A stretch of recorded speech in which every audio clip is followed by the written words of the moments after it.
لله نحمده ونستعينه ونستغفره ونعوذ بالله من شرور أنفسنا ومن سيئات أعمالنا من يهده الله فلا مضل له ومن يضلل فلا هادي له وأشهد أن لا إله إلا الله وأشهد أن محمدا عبده ورسوله يا أيها الذين آمنوا اتقوا الله حق تقاته ولا تموتن إلا وأنتم مسلمون يا أيها الناس اتقوا ربكم الذي خلقكم من نفس واحدة وخلق منها زوجها وبث منهما رجالا كثيرا ونساء واتقوا الله الذي تساءلون به والأرحام إن الله كان عليكم رقيبا يا أيها الذين آمنوا اتقوا الله وقولوا قولا سديدا يصلح لكم أعمالكم ويغفر لكم ذنوبكم ومن يطع الله ورسوله فقد فاز فوزا عظيما أما بعد فإن خير الحديث كتاب الله وخير الهدي هدي محمد صلى الله عليه وسلم وشر الأمور محدثاتها وكل محدثة بدعة وكل بدعة ضلالة وكل ضلالة في النار فأعوذ بالله السميع العليم من الشيطان الرجيم بسم الله الرحمن الرحيم وقضى ربك ألا تعبدوا إلا إياه وبالوالدين إحسانا إما يبلغن عندك الكبر أحدهما أو كلاهما فلا تقل لهما أف ولا تنهرهما وقل لهما قولا كريما معزز حاضرین، ہر قسم کی حمد و ثنا، بڑائی و کبریائی اللہ وحدہ لا شریک کے لیے لائق و زیبا ہے۔ بعدہ بیش بہا درود و سلام نازل ہو تمام انبیاء کرام پر، خصوصاً ہمارے آخری نبی جناب محمد رسول اللہ صلی اللہ علیہ وآلہ وسلم پر۔ محترم بزرگوں اور دوستوں، نوجوان ساتھیوں، پیارے بچوں، پردہ نشیں پیاری مائیں اور بہنیں، خطبہ مسنونہ کے بعد سورہ بنی اسرائیل کی ایک آیت کریمہ آپ کے سامنے پیش کی گئی ہے۔ اللہ تبارک و تعالیٰ یہ ارشاد فرما رہا ہے، وَقَضَى رَبُّكَ أَلَّا تَعْبُدُوا إِلَّا إِيَّاهُ۔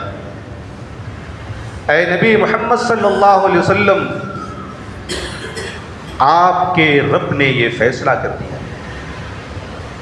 آپ کے رب نے یہ حکم دے دیا ہے کہ عبادت صرف اسی ایک اللہ واحد کی کرو۔ وَبِالْوَالِدَيْنِ إِحْسَانًا، اور اللہ کی عبادت کے ساتھ ساتھ جو ماں باپ ہیں نا، والدین کے ساتھ حسن سلوک کرو۔ سوال یہ ہے کہ اللہ تبارک و تعالیٰ کی توحید عبادت اور ماں باپ کے ساتھ حسن سلوک، ان دونوں باتوں کے درمیان ربط کیا ہے، تعلق کیا ہے؟ کہ وہ اتنی معزز ہستی اللہ اپنی توحید عبادت کے ساتھ یہ کہہ رہا ہے میری عبادت کرو اور ماں باپ کے ساتھ حسن سلوک کرو، تو ان دونوں چیزوں کے درمیان ربط کیا ہے، تعلق کیا ہے؟ جواب اس کا یہ ہے کہ انسانوں کے وجود کا سبب حقیقی، انسانوں کی پیدائش کا سبب حقیقی اللہ تبارک و تعالیٰ کے ساتھ ہے۔ اللہ ہی نے انسانوں کو پیدا کیا ہے، مشرکین مکہ سے پوچھا جاتا تھا تم کو کس نے پیدا کیا؟ مشرک تھے لیکن کہتے تھے کہ اللہ نے پیدا کیا۔ تو انسانوں کے وجود کا سبب حقیقی اللہ اور انسانوں کے وجود کا سبب ظاہری ماں باپ ہوتے ہیں۔ ماں باپ کے ذریعے ہی سے بچہ وجود میں آتا ہے۔ تو اللہ کی توحید عبادت اور ماں باپ کے ساتھ حسن سلوک میں سبب حقیقی اور سبب ظاہری کا تعلق ہے، ربط ہے۔ یہ ایک ربط ہے۔ دوسرا ربط یہ ہے کہ جس طرح اللہ تبارک و تعالی اپنے بندوں کو برائیوں سے روکتا ہے اور بھلے کاموں کا حکم دیتا ہے، اچھے کاموں کا حکم دیتا ہے، ایسے ہی دنیا کے ہر ماں باپ اپنے بچوں کو برائیوں سے روکتے ہیں اور بھلائی کا حکم دیتے ہیں۔ یہ دوسرا تعلق ہے۔ ایک تعلق اور بھی کہ جس طرح اللہ تبارک و تعالی اپنے بندوں کے اوپر انعامات کی، نوازشات کی، احسانات کی بارشیں کرتا رہتا ہے اور اس کا عوض نہیں مانگتا، بدلہ نہیں مانگتا اللہ تبارک و تعالی، ایسے ہی ہر ماں باپ اپنے بچوں کے اوپر نوازشیں کرتے رہتے ہیں، احسانات کرتے رہتے ہیں، مگر اس کا عوض نہیں مانگتے۔ اور جس طرح اللہ تبارک و تعالی اپنے بندوں کے اوپر اکرام کی، احسان کی بارشیں کر کے اکتاتا نہیں ہے، پریشان نہیں ہوتا ہے، ایسے ہی ہر ماں باپ اپنے بچوں کے اوپر اپنے خون کا آخری قطرہ بہا دیتے ہیں مگر اکتاتے نہیں۔ یہ ربط ہے، یہ تعلق ہے اللہ کی توحید عبادت کے ساتھ، ماں باپ کے ساتھ اس نے سلوک کرنے میں۔ اور یہی وجہ ہے کہ اللہ نے فرمایا وَوَصَّيْنَا الْإِنسَانَ بِوَالِدَيْهِ إِحْسَانًا۔ ارے اللہ نے وصیت کیا ہے انسان کو، اور وصیت اس کا پورا کرنا فرض ہے، واجب ہے۔ وَوَصَّيْنَا الْإِنسَانَ، ہم نے انسان کو وصیت کیا ہے بِوَالِدَيْهِ إِحْسَانًا، کہ اپنے اماں ابا کے ساتھ حسن سلوک کرو۔ کیوں؟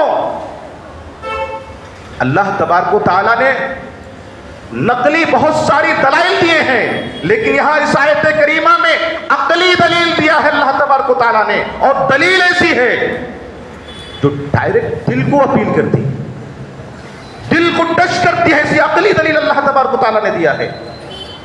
کیا فرمایا؟ حملتہ امہ کرہا۔ حمل کا مطلب سمجھتے ہیں؟ اٹھانا۔ حملتہ امہ کرہا، یہ ماں جو ہے نا، یہ تقریباً 9 مہینے تمہیں اٹھاتی رہتی ہے۔ ایک بات بولتا ہوں، آپ خالی پاؤ کلو چیز، آدھے پاؤ کی چیز ایک ہی پوزیشن میں رکھ کر کے ایسے ہاتھ میں اٹھائے رکھیے، کتنے دیر اٹھا سکتے ہیں آپ؟ 1 گھنٹہ، 2 گھنٹہ، 4 گھنٹہ، کتنے دیر اٹھا سکتے ہیں آپ اس کو؟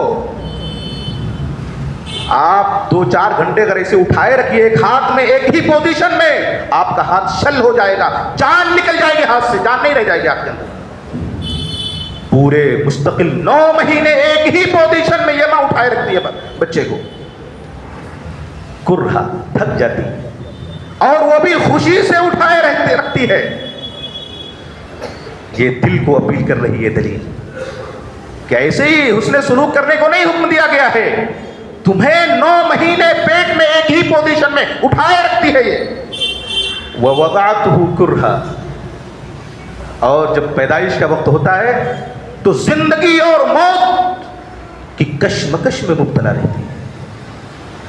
بہت سارے بچے آپریشن کے ذریعے سے دنیا میں وجود میں آتے ہیں، اپنی جوانی برباد کر لیتی ہے ماں اس بچے کو دنیا میں وجود میں لانے کے لیے، اور بعض عورتیں تو مر جاتی ہیں ولادت کے وقت بچے کو دنیا میں وجود میں لانے کے لیے، اور یہی بچے جب بڑے ہو جاتے ہیں تو ماں باپ کے احسان کو فراموش کرتے ہیں، تو طلاق سے بات کرتے ہیں۔ اماں آپ کو کیا معلوم، ابا آپ کو کیا معلوم، تم کو کیا پتا ہے؟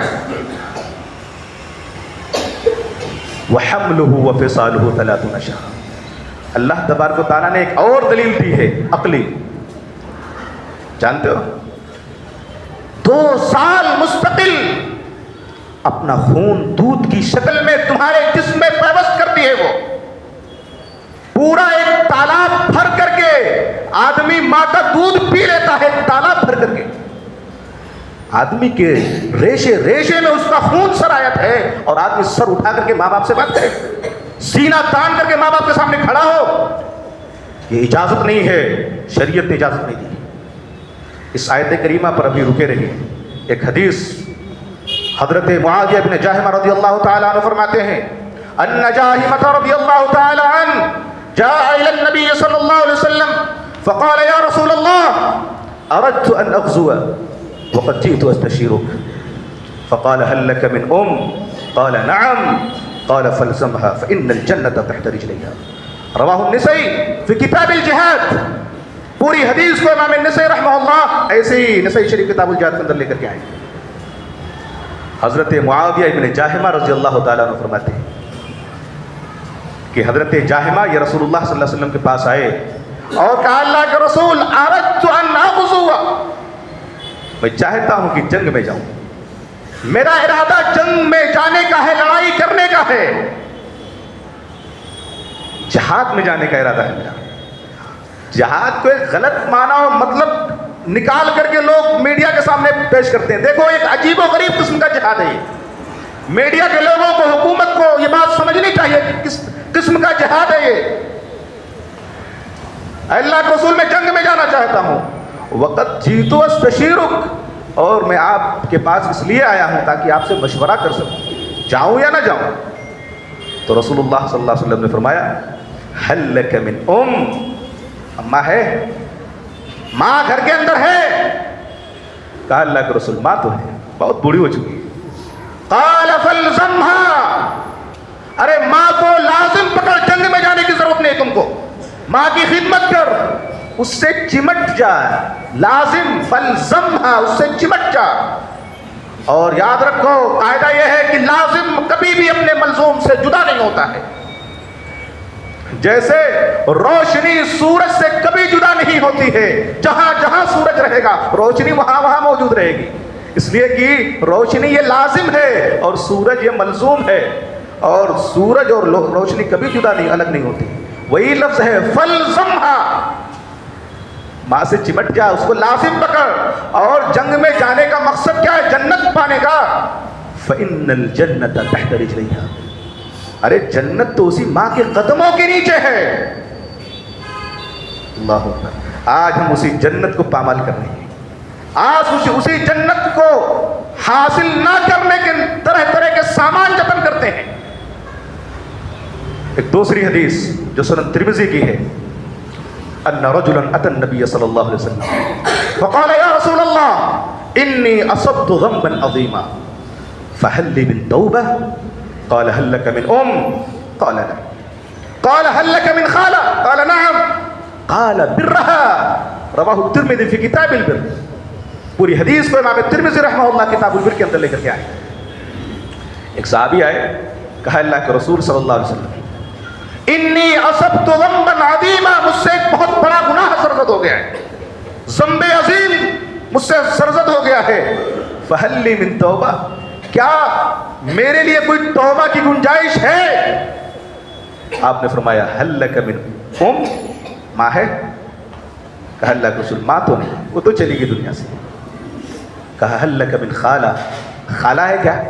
ماں کی بہن خالہ ہے. قال اللہ کے رسول نعم, خالہ تو ہے. قال برها, اس کے ساتھ حسن سلوک کر, اس کی خدمت کر. اس کے ساتھ حسن سلوک کرنے سے اللہ تمہارے اس ذنب عظیم کو معاف کر دے گا. ذرا سوچئے, ماں کی بہن خالہ کے ساتھ حسن سلوک کرنے سے آدمی کے گناہ عظیم معاف ہو سکتے ہیں, تو جو اپنی ماں ہے, سگی ماں ہے, اس کے ساتھ حسن سلوک, اس کی خدمت کرنے سے آدمی کے گناہ کیوں نہیں معاف ہو سکتے؟ یہ ماں کے تعلق سے دو حدیثیں تھیں. ایک حدیث دیکھیں باپ کے تعلق سے. اللہ کے رسول صلی اللہ علیہ وسلم نے ارشاد فرمایا ان ابر البر ان يصل الرجل اهل التعبیر. رواه الترمذی فی کتاب البر. اللہ کے رسول صلی اللہ علیہ وسلم نے ارشاد فرمایا نیکیاں تو بہت ساری بڑی ہیں، لیکن تمام بڑی نیکیوں میں سب سے بڑی نیکی یہ ہے ان ابر البر، بعض روایتوں میں من کا اضافہ، ان من ابر البر،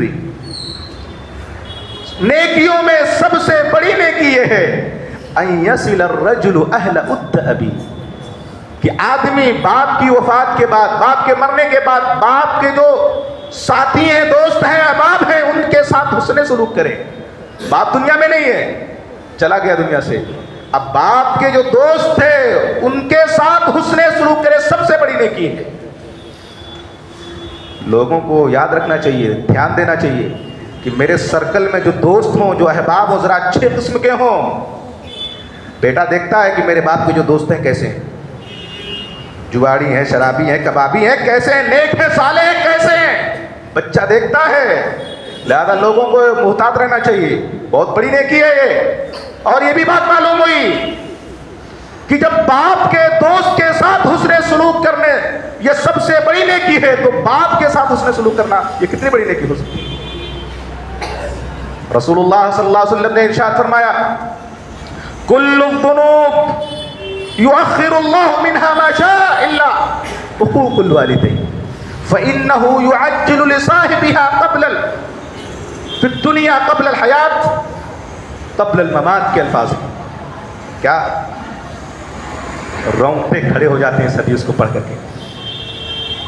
رسول اللہ صلی اللہ علیہ وسلم نے ارشاد فرمایا کل الذنوب یغفر اللہ منها ما شاء، اللہ تبارک و تعالی تمام گناہوں کو چاہے تو اس دنیا میں معاف کر دے، اور ہو سکتا ہے اللہ تبارک و تعالیٰ کا ایک نظام ہے، بسا اوقات آدمی گناہ کرتا ہے تو اس کے گناہ کی تھوڑی بہت سزا دنیا میں دے دیتا ہے اور اس کی پوری سزا آخرت کے لیے باقی رکھتا ہے، اور بسا اوقات ایسا ہوتا ہے کہ اللہ آدمی کے گناہ کی سزا دنیا میں نہیں دیتا ہے، پوری کی پوری سزا اس کے لیے آخرت میں باقی رکھتا ہے۔ ٹھیک ہے دنیا میں کر لو، آئیے ملیے آخرت میں، پوری کی پوری سزا دیں گے ہم، لیکن ایک گناہ ایسا ہے کہ جب تک آدمی کو اس کے اس گناہ کی سزا دنیا میں نہ مل جائے اسے موت نہیں آتی۔ اس گناہ کی سزا آدمی کو دنیا کے اندر نہ مل جائے اسے موت نہیں آتی ہے۔ فَإِنَّمَا يُعَجِّلُ لِصَاحِبِهِ قَبْلَ الْمَمَاتِ، کون سا گناہ ہے؟ ماں باپ کی نافرمانی کرنا یہ بہت بڑا گناہ ہے، اور جب تک آدمی کو اس کے اس گناہ کی، ماں باپ کے نافرمانی کی سزا دنیا میں نہ مل جائے آدمی کو موت نہیں آتی۔ بخاری کی وہ حدیث لمبی حدیث ہے، جریج کا جو واقعہ ہے، صرف نافرمانی ہی کی تھی۔ جریج نہایت نیک، عابد، صالح، عبادت گزار، لوگوں سے کٹ کر کے زندگی گزارنے والا آدمی، اللہ کی عبادت میں نفلی نماز پڑھ رہا۔ ماں آئی کہا جریج، اب کہہ رہے ہیں اے اللہ ایک طرف میری نماز ہے، ایک طرف میری ماں ہے، کیا کروں؟ نماز کو قائم رکھوں، جاری رکھوں، یا ماں کا جواب دوں؟ نماز ہی میں رہے، ماں کا جواب نہیں دیا۔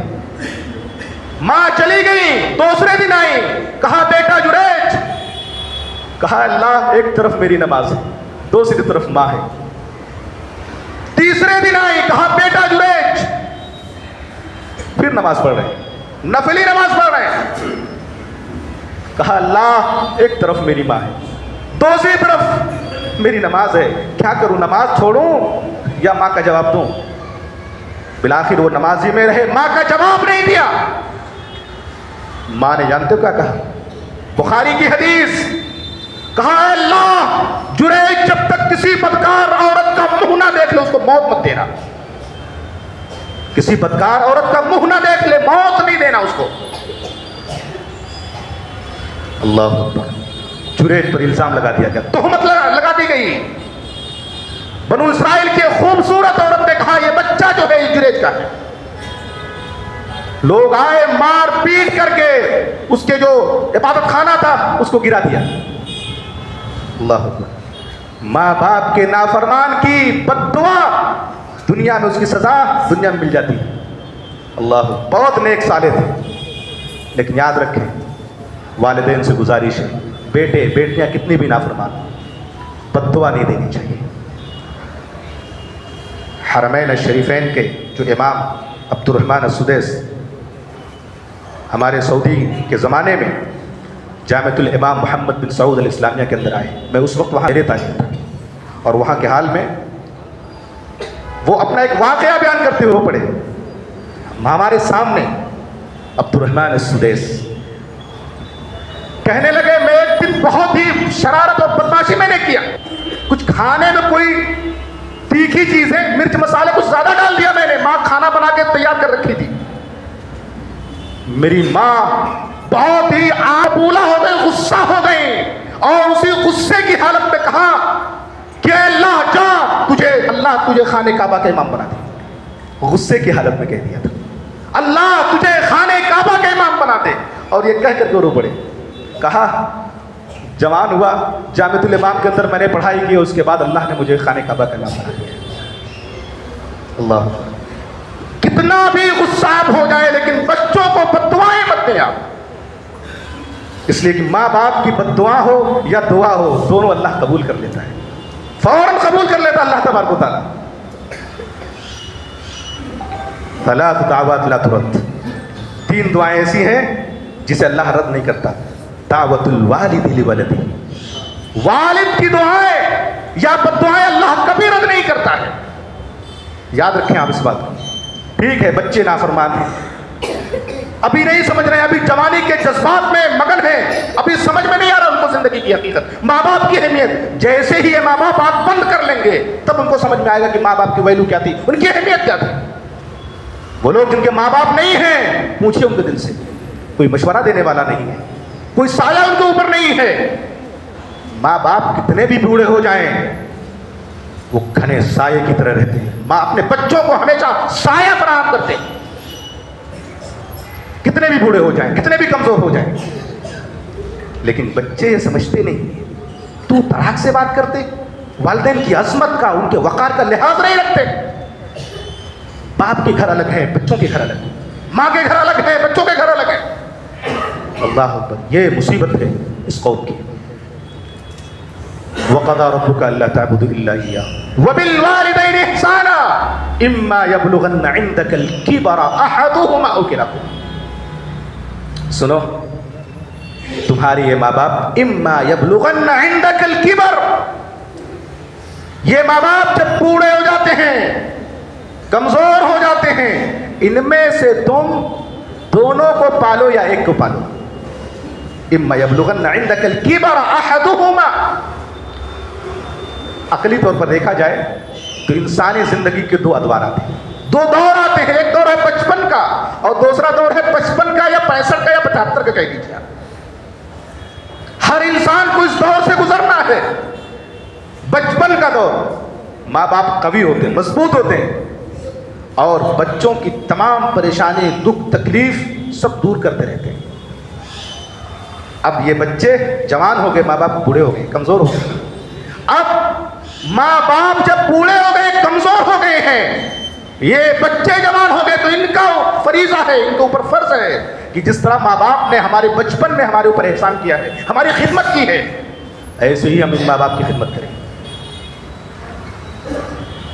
لیکن آدمی ماں باپ کے احسان کو فراموش کر دیتا ہے. اسی وجہ سے رسول اللہ صلی اللہ علیہ وسلم نے ارشاد فرمایا, رضا الرب فی رضا الوالد وسخط الرب فی سخط الوالد. اللہ کی خوشی, رب کی خوشی ماں باپ کی خوشی میں ہے اور رب کی ناراضگی باپ کی ناراضگی میں. کتنی بڑی بات ہے. جس بیٹے سے باپ خوش ہے اللہ ایسے بندے سے خوش ہے, اور جس بیٹے سے باپ ناراض ہے ایسے بندے سے اللہ ناراض ہے. کتنی بڑی بات ہے. باپ کی بڑی قربانیاں ہوتی ہیں بچوں کی پرورش کے لیے. بچہ بیمار ہو جائے, ماں کو بھی نیند نہیں آتی, باپ کو بھی نیند نہیں آتی, اپنے آپ کو گروی رکھنا پڑ جائے, بیچنا پڑ جائے, باپ اپنے آپ کو گروی رکھنے سے نہیں چوکے گا. ڈاکٹر کہتے ہیں اتنا پیسہ لگے گا, پیسہ نہیں ہے اس کے پاس, دوستوں سے کہے گا, ساتھیوں سے کہے گا, ادھر بھاگے گا, ادھر دوڑے گا, ڈاکٹر کے پاس جائے گا, ڈاکٹر صاحب میرے بچے کو بچا لیجیے. دوستوں سے کہے گا کچھ پیسے کا انتظام کرو, میرا بچہ بیمار ہو گیا, ٹھیک ہو جائے. اور یہی بچہ جب بڑا ہو جاتا ہے تو ماں باپ کے اس احسان کو فراموش کرتا ہے۔ اللہ کے رسول صلی اللہ علیہ وسلم نے ایسے لوگوں کو ماں باپ کے احسان کو یاد دلایا ہے کہ خبردار، اگر باپ خوش ہے تو ایسے بیٹے سے اللہ خوش ہے، اور اگر باپ ناراض ہے تو ایسے بیٹے سے اللہ ناراض ہے، ایسے بندے سے۔ یاد رکھیے، اما یبلغن عندک الکبر، یہ ماں باپ جب بوڑھے ہو جاتے ہیں، ان میں سے کوئی ایک تمہیں بڑھاپے کی عمر کو مل جائے، بڑھاپے کی حالت میں پہنچ جائے اور تمہیں مل جائیں، او کلاہما، یا دونوں مل جائیں۔ بظاہر عقلی ترتیب اس طرح ہونی چاہیے تھی، ہماری عقلی ترتیب کے اعتبار سے، کہ ماں باپ دونوں یہ بڑھاپے کی حالت میں مل جائیں یا ایک مل جائے، لیکن قرآن کریم ایسا نہیں بول رہا ہے۔ کیا حکمت ہے؟ ان میں سے کوئی ایک مل جائے یا دونوں مل جائیں، کیوں؟ حکمت کیا ہے؟ حکمت یہ ہے کہ ماں باپ جب بڑھاپے کی عمر کو پہنچ جاتے ہیں، ان کے اوپر جب کوئی مصیبت آتی ہے، کوئی غم آتا ہے، کوئی پریشانی آتی ہے، تو وہ میاں بیوی ایک دوسرے سے پریشانی کی بات کو کہہ کر کے، غم کی بات کو ایک دوسرے سے سنا کر کے اپنا غم ہلکا کرنے کی کوشش کرتے ہیں، اپنے پریشانی کو دور کرنے کی کوشش کرتے ہیں۔ بیگم تو کیا بولتی ہے، ایسا ایسا ہو رہا ہے۔ ہاں بچے آج کل ذرا نہ جانے کس مزاج کے حامل ہو گئے، کیسا کیسا کر رہے ہیں، بچوں کی ہماری کوئی بات سمجھ میں نہیں آ رہی۔ اس طرح وہ دونوں آپس میں بات کر کے اپنے غموں کو ہلکا کر لیتے ہیں، ان کا غم بٹ جاتا ہے۔ لیکن اگر باپ تنہا ہو، اگر ماں تنہا ہو، اندر ہی اندر گھٹتا رہتا ہے، اپنا غم سنائے تو کس کو سنائے، اپنے جذبات کا اظہار کرے تو کس سے کرے، اپنا غم کسے سنائے، سننے والا تو چلا گیا ہے۔ اللہ تبارک و تعالیٰ نے انسانیت کے اسی جذبے کی طرف لوگوں کی نشاندہی کی کہ خبردار، دونوں مل جائیں خدمت کر لو، لیکن اگر ان میں سے ماں تنہا مل جائے یا باپ تنہا مل جائے تو وہ تمہاری خدمت کے، تمہارے حسن سلوک کے، تمہاری توجہ کے، تمہارے احسان کے زیادہ مستحق ہیں۔ اندر ہی اندر باپ گھٹتا رہتا ہے، ماں گھٹتی رہتی ہے، اور بیٹے آتے ہیں باہر سے اور کور لے کر کے، نہ جانے کیا کیا لے کر کے سیدھا بیگم کے کمرے میں داخل ہو رہے ہیں۔ ماں بیچاری منہ دیکھتی رہتی ہے، یہ میرا بچہ ہے، میرا بیٹا، میں نے اس کو پیدا کیا ہے، میں نے اس کی پرورش کی ہے، میں نے اس کی وجہ سے فاقے برداشت کیے ہیں۔ بیگم صاحب کے کمرے میں جا رہا ہے، جمعہ 8 دن ہوئے شادی ہوئی ہے، اور بیگم کے کمرے میں جا رہا ہے۔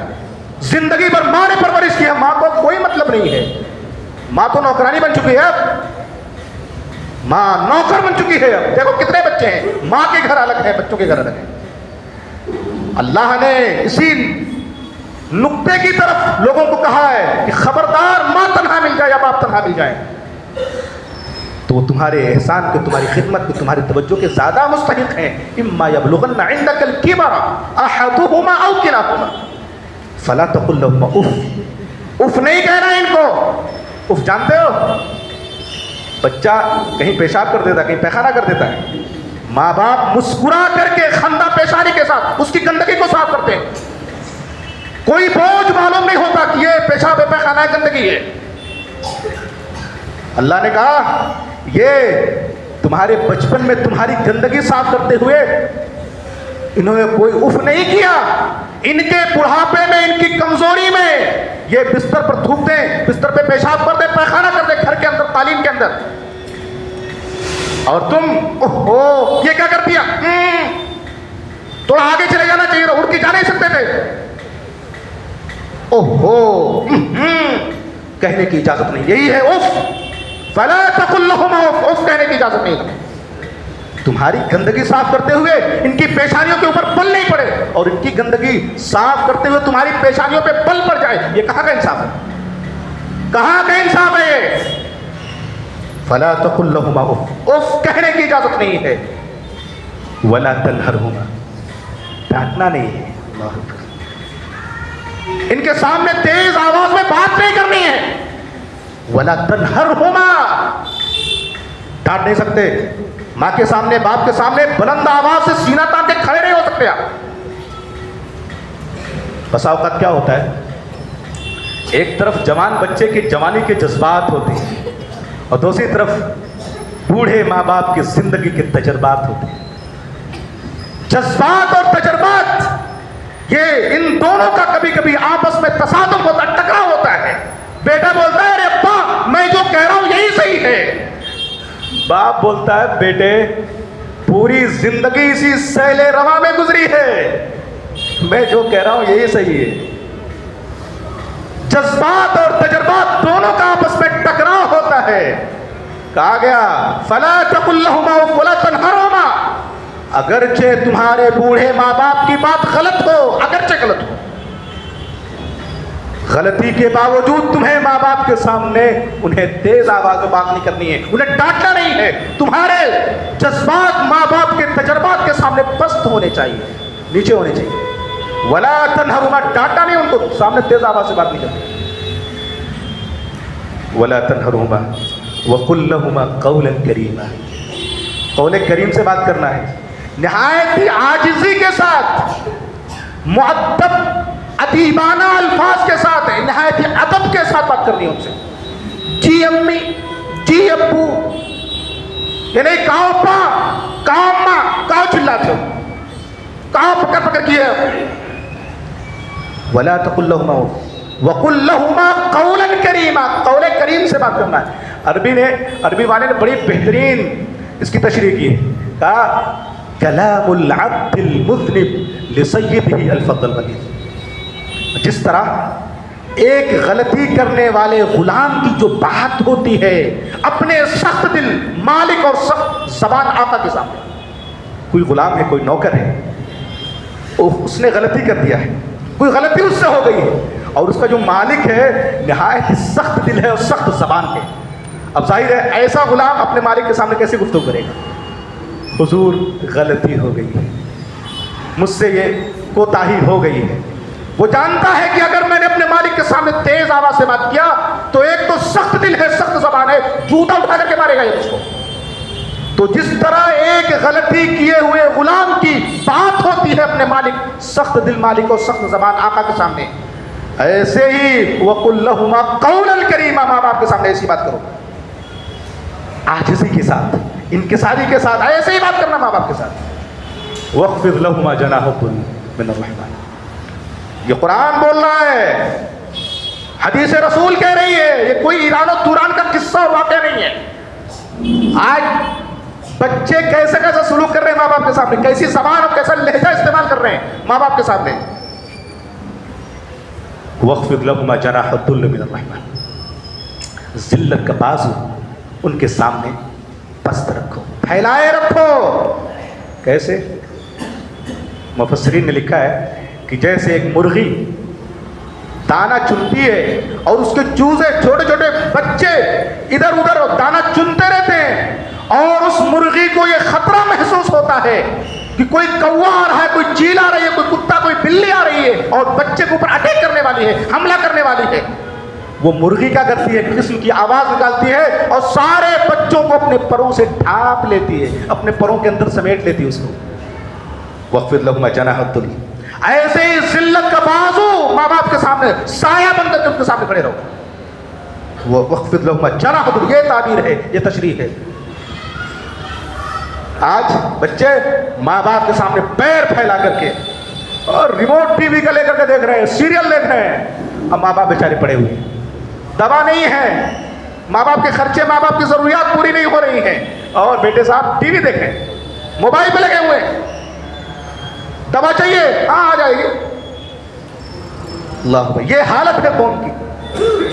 وَاخْفِضْ لَهُمَا جَنَاحَ الذُّلِّ, ایسے مرغی کی طرح اپنے پروں کو ان کے سامنے پھیلاؤ رکھو, رحمت کا, شفقت کا, ان کی رعایت کرو. وَقُلْ رَبُّمَا قَوْلًا كَرِيمًا وَاخْفِضْ لَهُمَا جَنَاحَ الذُّلِّ مِنَ الرَّحْمَةِ وَقُلْ رَبِّ ارْحَمْهُمَا كَمَا رَبَّيَانِي صَغِيرًا. اور صرف یہی نہیں کرنا ہے, ان کے لیے دعا کرنی ہے کہ اے اللہ اگر ہمارے ماں باپ سے کوئی کمی ہو گئی, کوئی کوتاہی ہو گئی, کوئی گناہ, کوئی غلطی ہو گئی ہو, تو اے اللہ ان کے اوپر رحم فرمانا. جس طرح انہوں نے ہمارے بچپن کے اوپر ہمارے اوپر شفقت کی ہے, رحمت کی ہے, اے اللہ ایسے ان کے بڑھاپے میں, ان کے کمزوری کی حالت میں ان کے اوپر تو شفقت فرمانا، ان کے اوپر رحم فرمانا۔ ربکم اعلم بما فی نفوسکم، اور اللہ یہ جو ماں باپ کی خدمت کر رہے ہو نا، ربکم اعلم، اللہ زیادہ جانتا ہے، بما فی نفوسکم، تمہارے دلوں میں کیا چل رہا ہے۔ خدمت کر رہے ہو، ماں باپ کو اچھا کھلا رہے ہو، اچھا پلا رہے ہو، اچھا پہنا رہے ہو، اور دل میں تمنا کب بڑھیا نکلے گھر سے، کب بڑھوا نکلے گھر سے۔ اللہ ربکم اعلم بما فی نفوسکم، اللہ خوب جان رہا ہے تمہارے دلوں میں کیا چل، تم دنیا کو دکھانے کے لیے کر رہے ہو سر، انہوں نے تو دنیا کو دکھانے کے لیے نہیں کیا ہے، انہوں نے شفقت کی بنیاد پر، علی اساس الرحمہ القلبیہ کی بنیاد پر کیا ہے، لہذا تم ان کے ساتھ احسان کرو، حسن سلوک کرو، ان کی خدمت کرو، شفقت کی بنیاد پر، اساس الرحمہ کی بنیاد پر کرو۔ یہ چند باتیں تھیں حقوق والدین سے۔ اس سے پہلے نوجوانوں کو نصیحت کی گئی، عورتوں کو نصیحت کی گئی، آج والدین کے حقوق کے تعلق سے سرسری باتیں قرآن کریم کے سورہ بنی اسرائیل کے حوالے سے ذکر کی گئی۔ ہم دعا کرتے ہیں کہ اللہ تبارک و تعالی ہمیں والدین کے ساتھ حسن سلوک کرنے کی توفیق عطا فرمائے۔ اللہ تبارک و تعالی ہمیں جس طرح ہمارے والدین نے ہمارے بچپن میں ہمارے ساتھ رعایت کی ہے، شفقت کی ہے، ہمارے ساتھ احسان کیا ہمارے اوپر، اے اللہ ہمیں بھی ان کے ساتھ حسن سلوک، ان کی خدمت، ان کی دیکھ دیکھ کرنے کی توفیق عطا فرما، ان کی ضرورتوں کو، ان کے غم کو بانٹنے کی توفیق عطا فرما۔ اللہ ہمیں اچھے سمجھ اور اچھے عمل کی توفیق عطا فرما۔ اقول قولی ھذا استغفر اللہ لی ولکم ولسائر المسلمین واستغفروہ انہ هو الغفور الرحیم۔